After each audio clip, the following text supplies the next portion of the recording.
So hello dear friends, this is Nikki मेरा और आप सभी का मेरे चैनल पर स्वागत है। जैसा कि आप सभी जानते ही हैं कि एमपी पुलिस कांस्टेबल का जो नोटिफिकेशन है वो आउट हो चुका है और उसके अकॉर्डिंग मैंने आपको बहुत सारे सारे रूल बुक पे आप लोगों से शेयर की थी और जो कि मैंने आप लोगों को पीडीएफ के ज़रिए मैंने आप लोगों को वीडियो मतलब प्रॉपर उसका वीडियो बनाकर आप लोगों से मतलब वो जो रूल बुक है उसको शेयर की थी, जिसके अंदर आप लोगों ने शायद उसमें जो हम लोगों का सैलरी वगैरह हो गया जो और वो परीक्षा की डेट वगैरह हो गया और वो सारी चीज़ें आप लोगों ने ज़रूर देखी होंगी। लेकिन क्या आप लोग ये जानते हैं कि 45 डेज़, ओनली 45 डेज़ मतलब कि 1 मंथ और 15 डेज़ हम सिर्फ हमारे पास इतना ही टाइम है, तो हमें क्या करना चाहिए, स्टडी करना चाहिए, मतलब क्या क्या किस तरीके से हमें पढ़ाई करनी चाहिए और किन बातों को ध्यान में रखना चाहिए जिसके थ्रू हम लोग अच्छे से एग्ज़ाम में अपना परफॉर्म कर सकते हैं।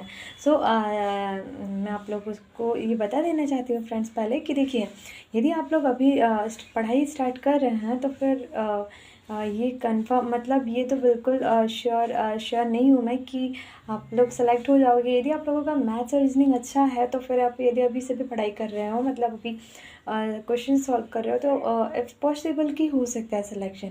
अदरवाइज़ यदि आप लोग अभी मतलब जैसे 1-2 महीने पहले आप लोगों ने स्टार्ट ही किया है तो फिर ये पॉसिबल नहीं है कि मतलब हो सकता है आप लोगों का सिलेक्शन।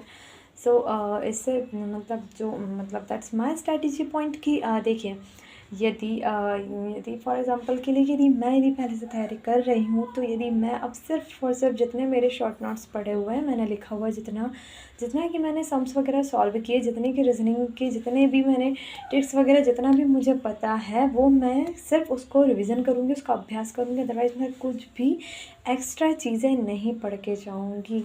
मैंने जितना कुछ पढ़ा है उसको ही मैं मतलब या तो लास्ट 1-2 डेज़ में मैं उसको स्नैपशॉट ले लूँगी। मतलब उतना ज़्यादा मतलब मैं ये नहीं करूँगी इस चीज़ पे, क्योंकि मैं जानती हूँ इस चीज़ को कि यदि मैं एक्स्ट्रा चीज़ें पढ़ूँगी और तो मुझे ऐसा लगता है कि मैं केवल अपना टाइम वेस्ट करूँगी। मैं आप लोगों से ये बात शेयर इसीलिए कर रही हूँ कि आप लोग भी ऐसा ना करें, क्योंकि यदि आप लोग जैसे आप लोगों ने इसके पहले से स्टडी किया होगा शायद अपने, मुझे ऐसा लगता है शायद आप में से बहुत सारे लोगों का मैथ्स रीजनिंग बहुत अच्छा होगा, जो कि आप लोगों के लिए एक प्लस पॉइंट हो जाएगा, है ना। मतलब मेरा मैथ्स उतना अच्छा नहीं है लेकिन रीजनिंग बहुत अच्छा है, रीजनिंग। मैथ्स भी ठीक है, अच्छा ही है। और जीके जीएस जो है तो वो हम लोगों का जो करंट अफेयर्स हो गया, और मुझे तो इस बार लगता है कि ल्यूसेंट में से जिन्होंने स्टडी किया है उसमें से बहुत सारे क्वेश्चन इसमें पूछे जा सकते हैं।